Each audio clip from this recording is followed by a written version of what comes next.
Welcome back, everyone. Another deep dive coming at you. And today, we're tackling some stuff you've sent in about Epicurus. And I got to say, I am pumped for this one. We're not just skimming the surface here. We're going deep, trying to really grasp what made his philosophy so groundbreaking, especially the parts that still feel relevant even today. Get ready for some unexpected ideas about pleasure and how the ancient Greeks dealt with some heavy stuff, like death and the gods. And get this, Epicurus had some strong opinions about friendship, like really strong. Yeah, it'll be interesting to see how those ancient ideas connect with our lives today. For sure. So first things first, who was this guy, Epicurus, and why should we even care what he thought centuries later? Imagine ancient Greece, a time of constant turmoil and uncertainty.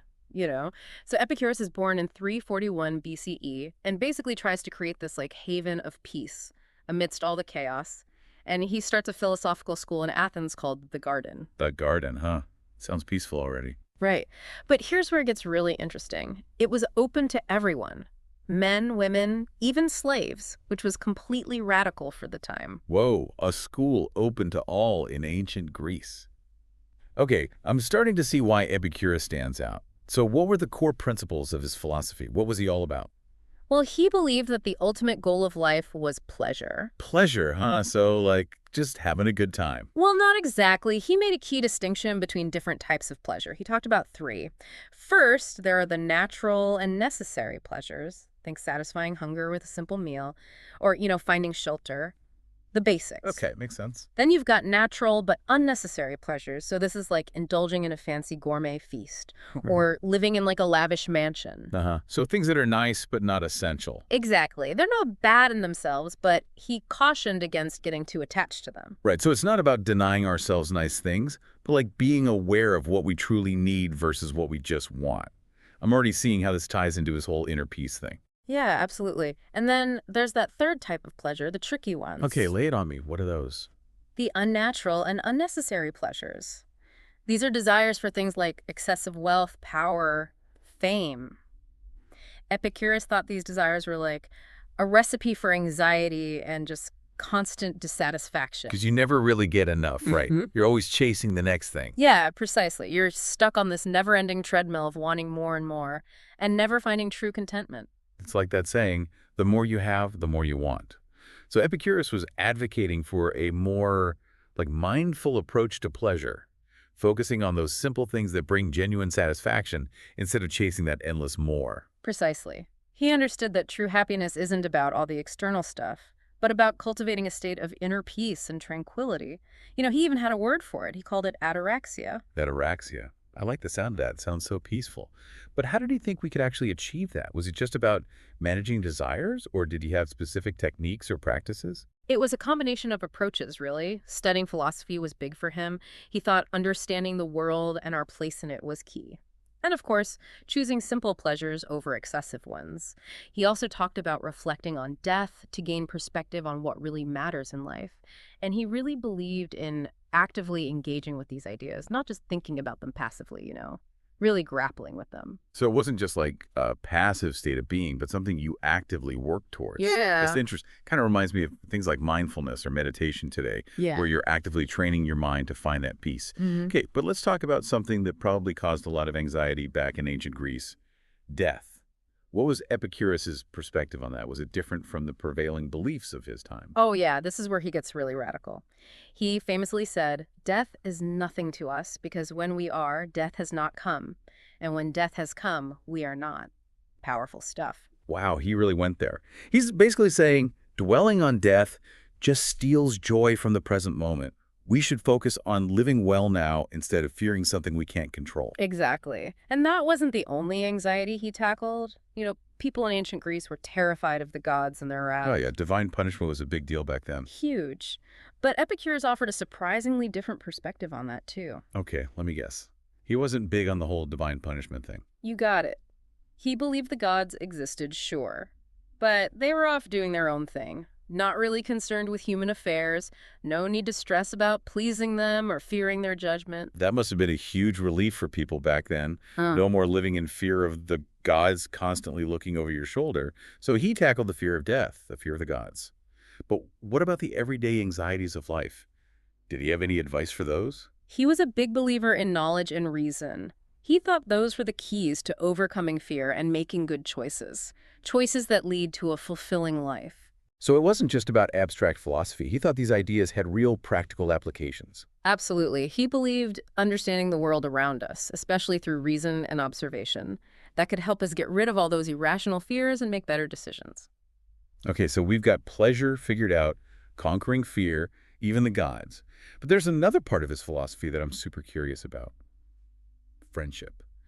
Why did he put such a high value on it, and what role did it play in his whole idea of happiness? He considered friendship absolutely essential for happiness. He even said, of all the things that wisdom provides to help one live a life of happiness, the greatest by far is friendship. Wow, the greatest gift of wisdom. That's a pretty bold statement. But why was friendship so central to his philosophy?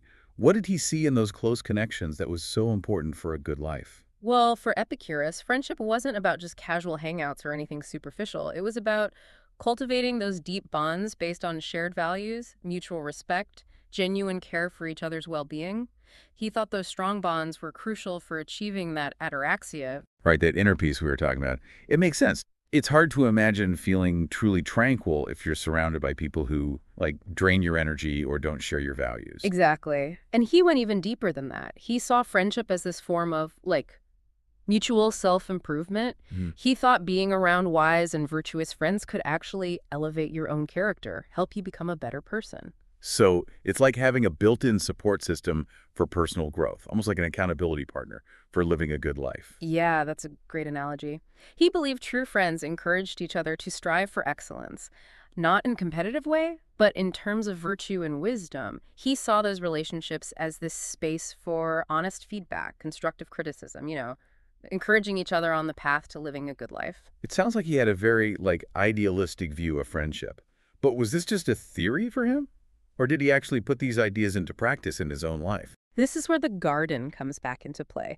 It wasn't just a place for philosophical debates. It was a community where people lived together, shared meals, supported each other, and really tried to live out these Epicurean ideals. So it was like a real-life experiment in communal living and friendship. That's amazing. Did they have any specific, like, rituals or practices related to friendship in the garden? We don't have detailed accounts of specific rituals, but we know that communal meals were a big part of life there. Imagine sharing simple, delicious food with your closest friends, talking about philosophy and life, supporting each other through tough times. It was all about fostering that sense of belonging, shared purpose. It sounds like a very intentional way of living. Very different from our often chaotic modern lives. Yeah. Speaking of modern life, do you think Epicurus's ideas about friendship are still relevant today? Our social landscape is so different now. I absolutely think they are. In fact, they might be even more relevant now than ever before. Think about it. We live in a world that's increasingly individualistic, digitally driven. It's so easy to feel isolated and disconnected despite, being constantly plugged in. It's like we have thousands of friends online, but fewer deep, meaningful connections in real life. Exactly. And that's where Epicurus's wisdom comes in. He reminds us that true happiness, it isn't found in those fleeting connections or superficial interactions.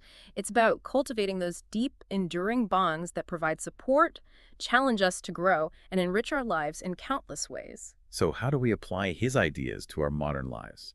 Do we all need to start our own versions of the garden? I don't think we need to go that far, but we can be more intentional about our friendships. Instead of passively accepting whatever relationships come our way, we can actively seek out people who share our values, who inspire us and support our growth. Be more proactive. So it's about being more selective about who we spend our time with. Yeah. That makes sense. But what about those of us who might be feeling lonely or isolated? How do we even go about finding those like-minded people? That's a great question. And it can definitely be challenging, especially in such a busy world. But there are things we can do to create more opportunities for meaningful connections. Like what? Give us some practical tips. Help us find our tribe. Well, one thing is to be more proactive, like we said, put ourselves out there, don't wait for friendships to just appear magically, join groups, take classes, volunteer for causes you care about, or just strike up conversations with people who share your interests. So it's about getting out of our comfort zones and creating those opportunities for connection? Exactly. And be open to unexpected connections. You never know where you'll find your next great friend. Okay, so Be proactive, open-minded, step outside our comfort zones. But what about the quality of those connections? How do we make sure we're building friendships that are truly enriching and supportive, not just filling up our social calendars? That's where Epicurus's emphasis on virtue comes in. Remember, he believed that true friends encourage each other to be better. So when you're choosing friends, look for people who inspire you, who challenge you to grow, who share your commitment to living a good life, a virtuous life. So it's not just about finding people who are fun to hang out with, but those who share your values, people who actually help you become a better person. Exactly. And remember to be that kind of friend to others, too.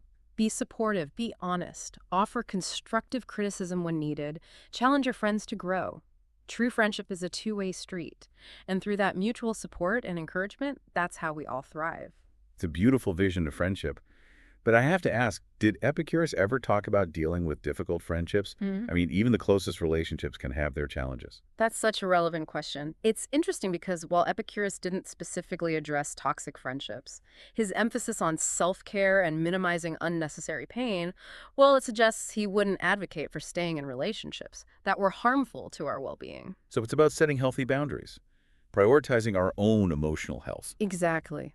True friendship should add to our happiness and tranquility, not take away from it. So if a friendship is causing more stress than joy, it might be time to reevaluate it.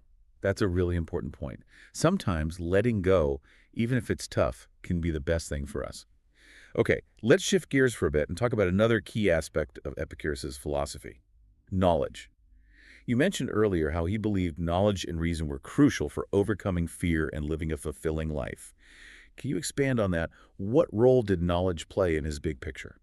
For Epicurus, knowledge wasn't just about accumulating facts or information. It was a tool for achieving ataraxia. Remember that state of mental tranquility we talked about?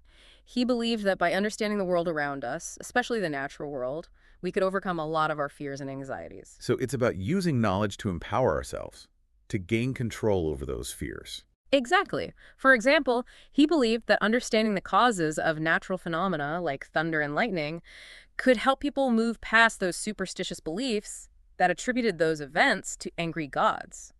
He felt that ignorance and superstition were often at the root of a lot of fear and anxiety. That makes sense. Knowledge is power, as they say. The more we understand, the less we have to fear. Precisely. And this wasn't just about natural phenomena, it extended to human nature, the workings of society, how to make better choices for happiness and fulfillment. So using knowledge to make wiser decisions in all areas of life. Exactly. He believed that by cultivating our intellects, we could free ourselves from those irrational fears, make more informed choices, and live more fulfilling lives.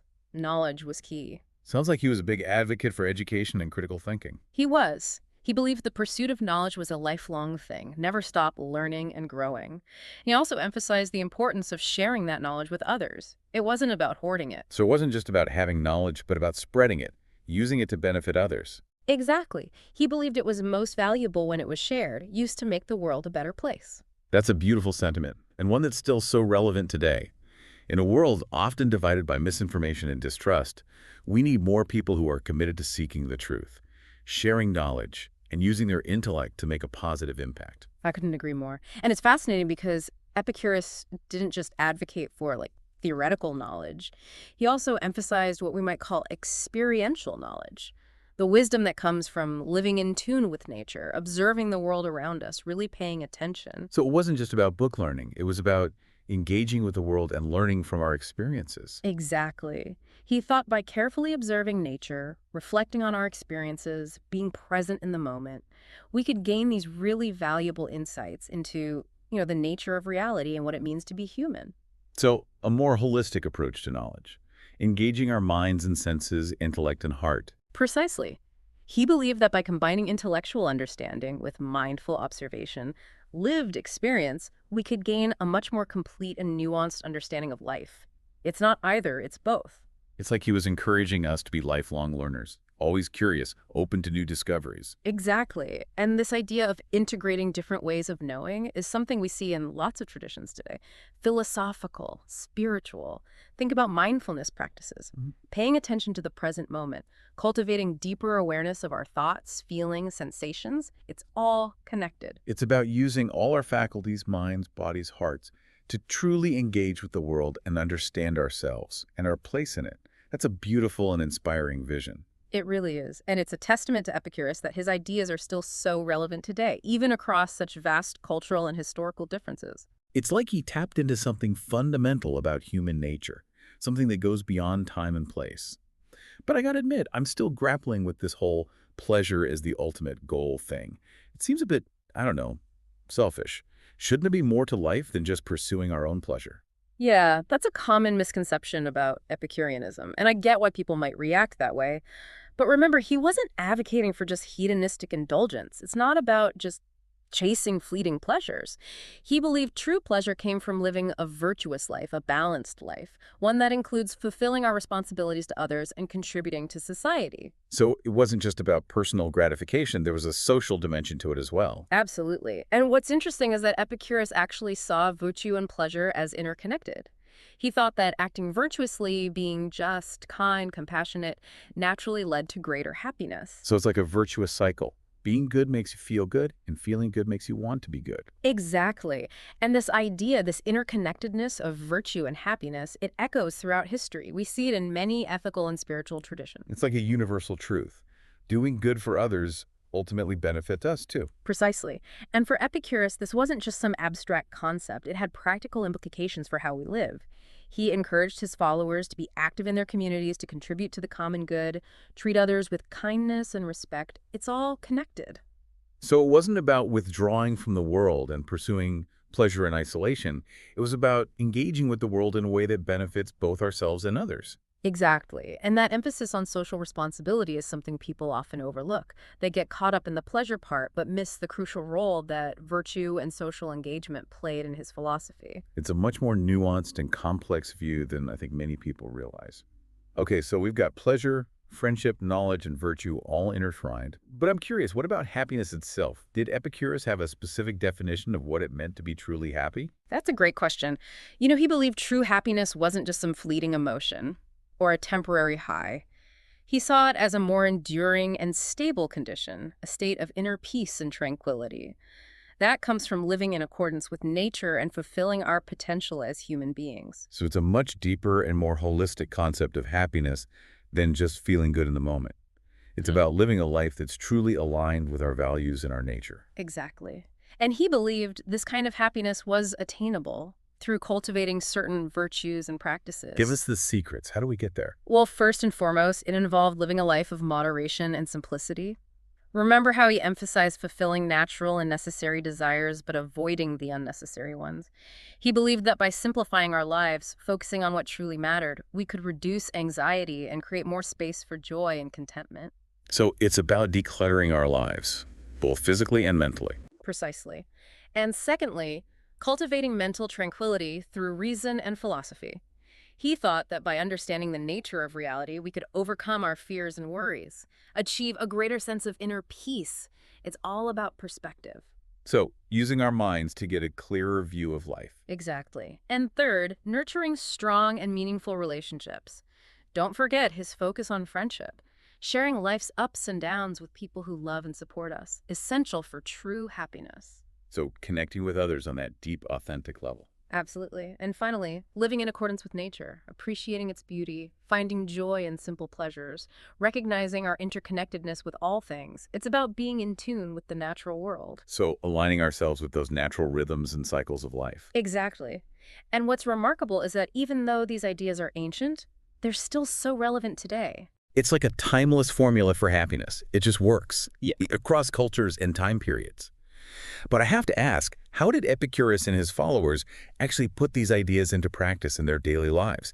Did they have any specific rituals or routines that helped them cultivate this kind of happiness? Well, like we talked about, the garden itself was a testament to simple and harmonious living. Shared meals, deep discussions, supporting each other through thick and thin.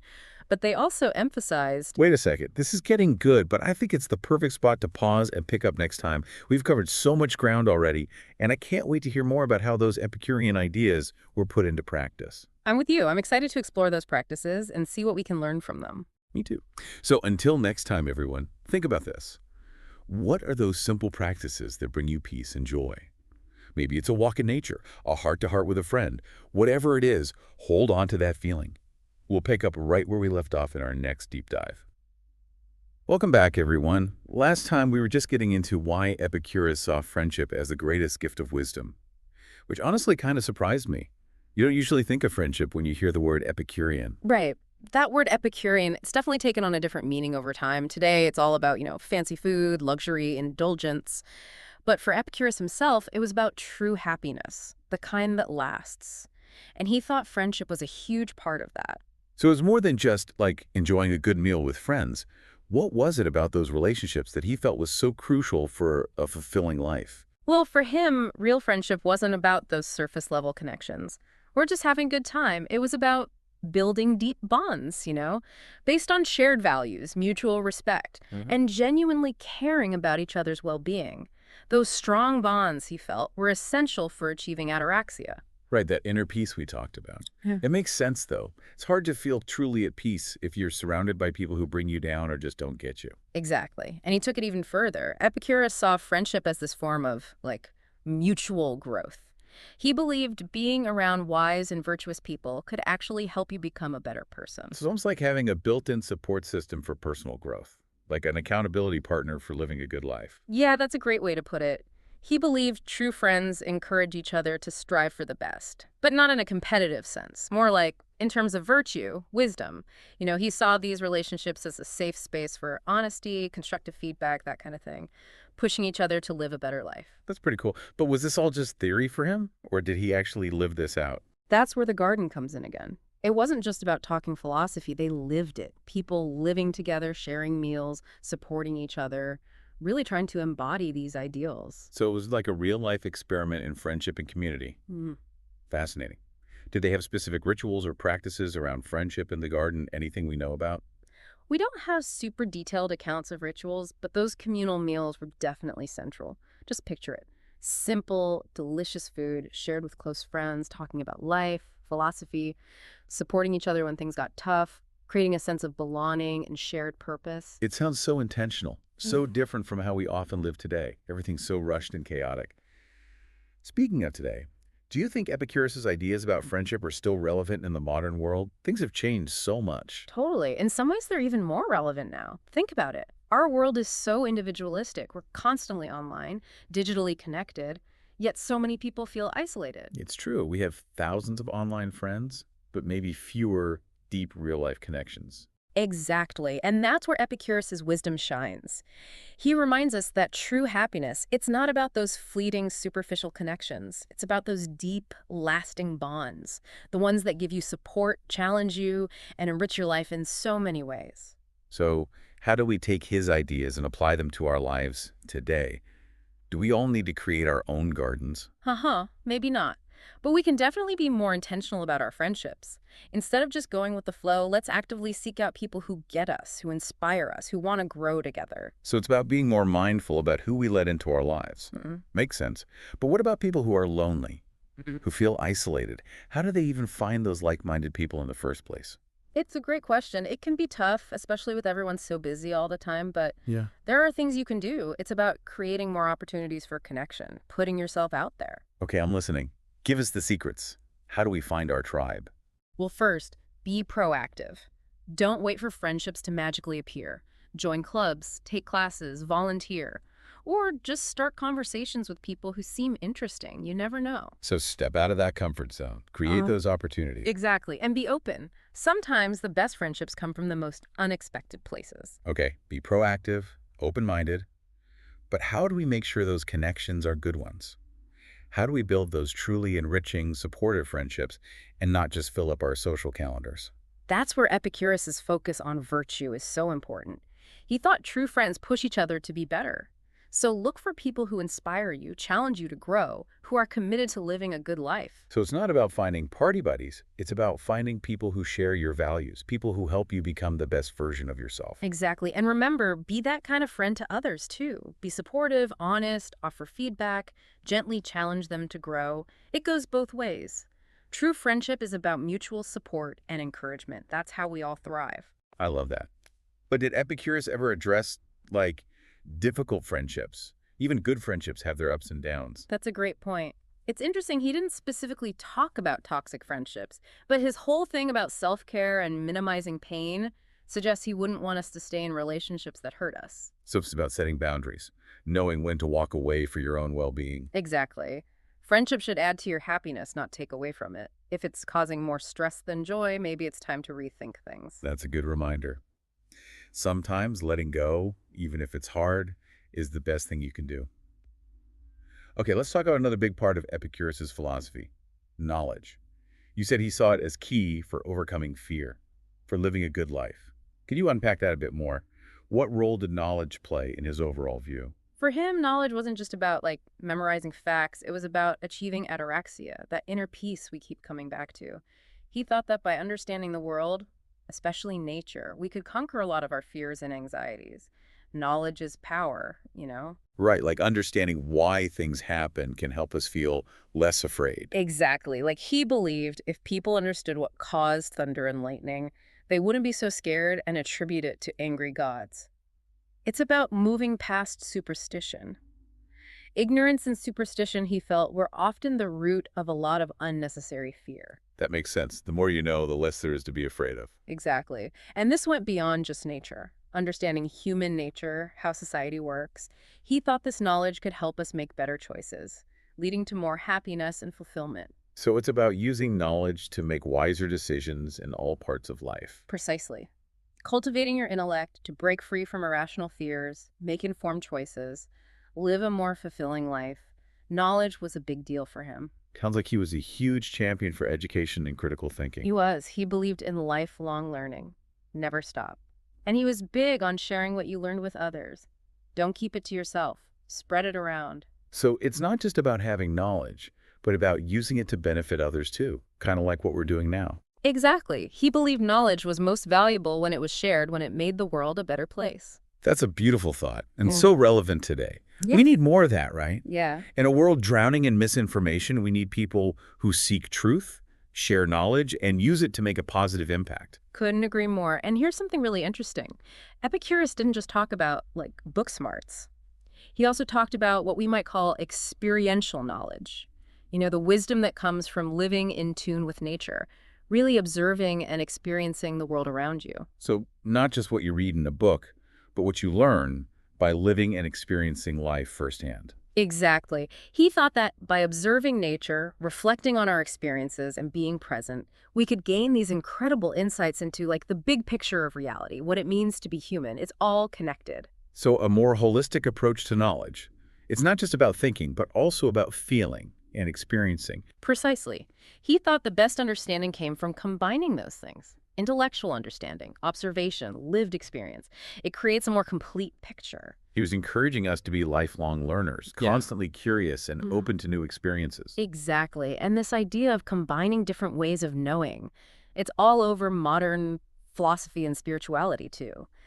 Think about mindfulness practices, for example.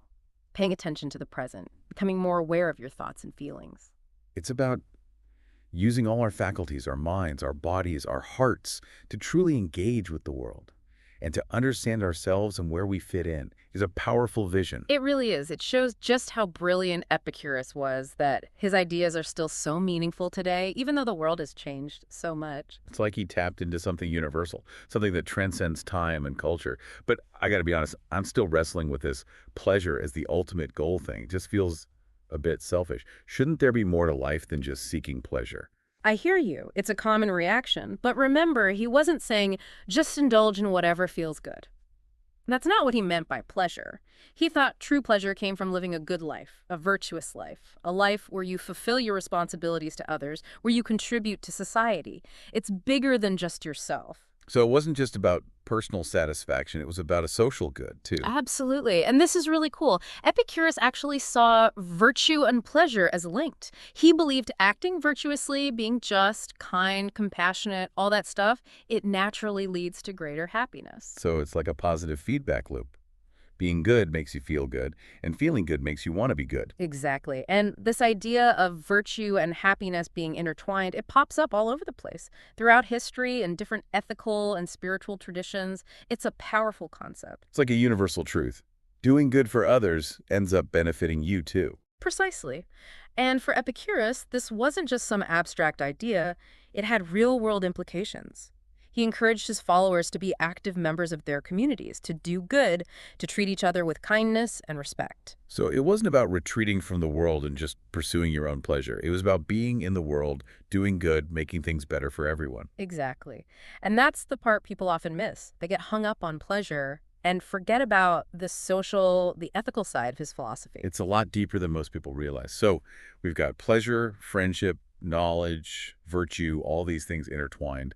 But I'm curious, what about happiness itself? Did Epicurus have a specific definition of what it meant to be truly happy? He didn't see it as just a fleeting feeling or a temporary high. He saw it as something deeper, more lasting, a state of inner peace and tranquility that comes from living in alignment with nature, fulfilling your true potential. So not just about feeling good in the moment, but about living a life that's true to yourself and the world around you. Exactly. And he thought this kind of happiness was achievable. It's not some fantasy.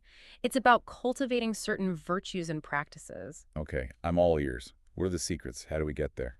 Well, first and foremost, it's about simplicity and moderation. Remember his emphasis on fulfilling those natural needs, but avoiding the unnecessary ones. He thought that by simplifying our lives, cutting out the clutter, we could reduce anxiety and make more room for contentment. So declutter your life both physically and mentally. Exactly.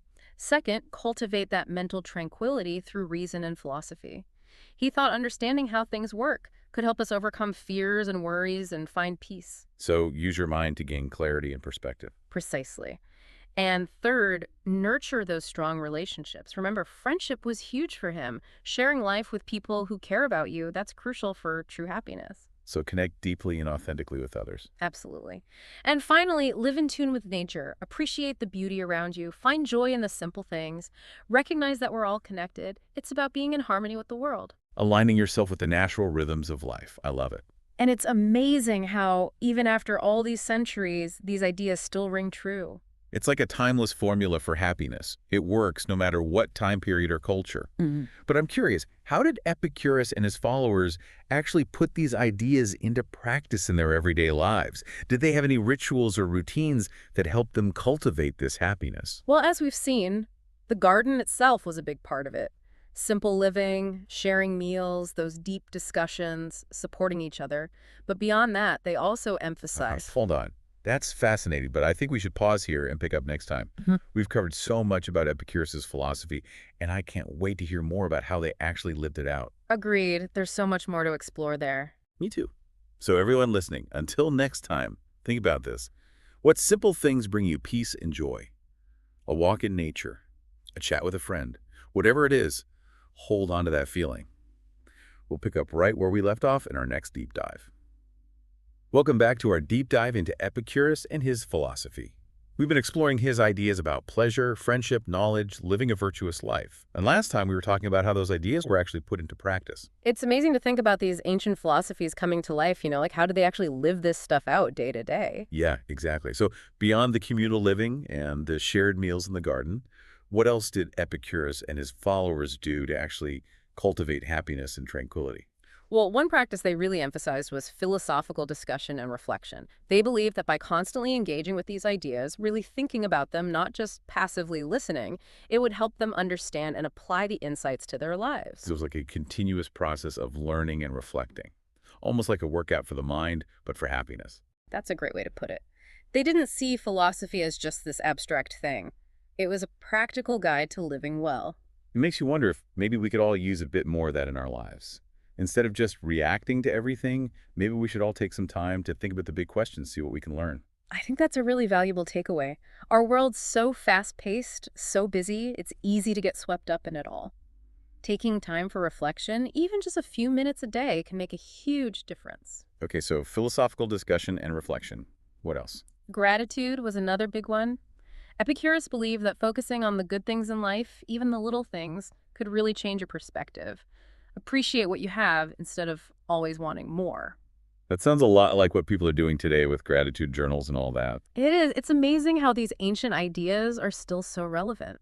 And it's not just about feeling good. There's actual science backing up the benefits of gratitude. Really? Oh, yeah.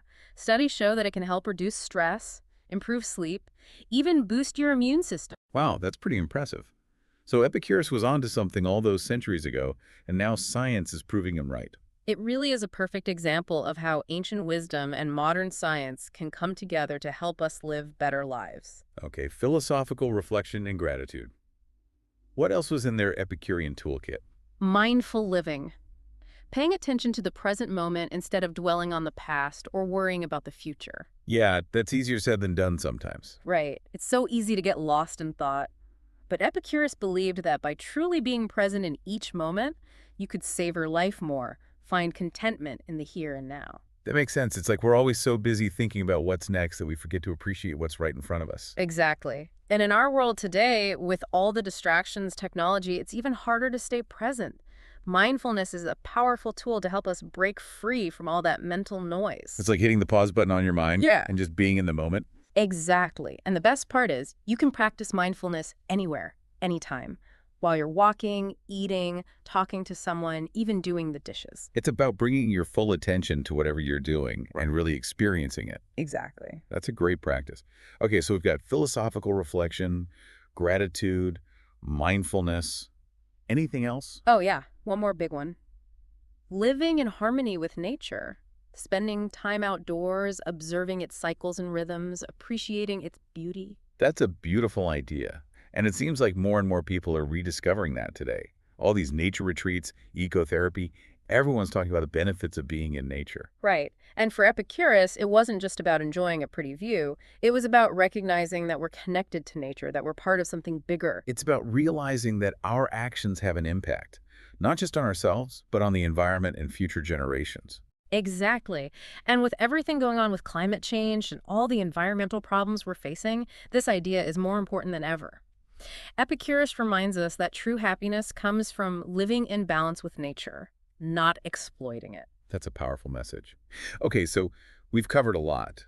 Philosophical reflection, gratitude, mindfulness, living in harmony with nature. Hmm. It's a pretty amazing recipe for happiness. But before we wrap things up, I have one last question. If Epicurus were here today, what do you think he would say about our modern world? That's a great question. I think he would be both impressed and a little concerned. Impressed by all our technological advancements, the progress we've made, but also worried about some of the downsides. Like what? Oh, things like our consumerism, how obsessed we are with material things, our crazy busy lives, our disconnect from nature. So he'd see both the good and the bad. Exactly. But I think he'd ultimately be optimistic. He believed in our ability to use reason to solve problems, to make the world better. I think he'd see this as a wake-up call, a chance to rediscover his teachings and find a better way. So it's not too late. We can still learn from him and apply his wisdom to our lives today. Absolutely. His philosophy is timeless. It's about simplifying, focusing on what matters, finding inner peace, connecting with others, living in harmony with nature. Those are universal truths. It's a beautiful vision. It reminds me of something you said earlier, that true happiness is within our reach, that it's not some far-off dream, but a state of being that we can cultivate through our choices and actions. That's exactly right. And that's one of the most powerful things about Epicurus's philosophy. It empowers us. It reminds us that we have the power to choose happiness, to create meaning in our lives, to live in a way that's fulfilling and in harmony with the world. That's a great note to end on. Thank you so much for joining me on this deep dive into Epicurus. It's been a fascinating journey. My pleasure. And to all our listeners, thank you for being here. We hope you enjoyed exploring these ideas with us. Remember what Epicurus said. It is not so much our friends' help that helps us as the confidence of their help. So go out there, cultivate those meaningful friendships, savor the simple pleasures, and live a good life. We'll see you next time on The Deep Dive.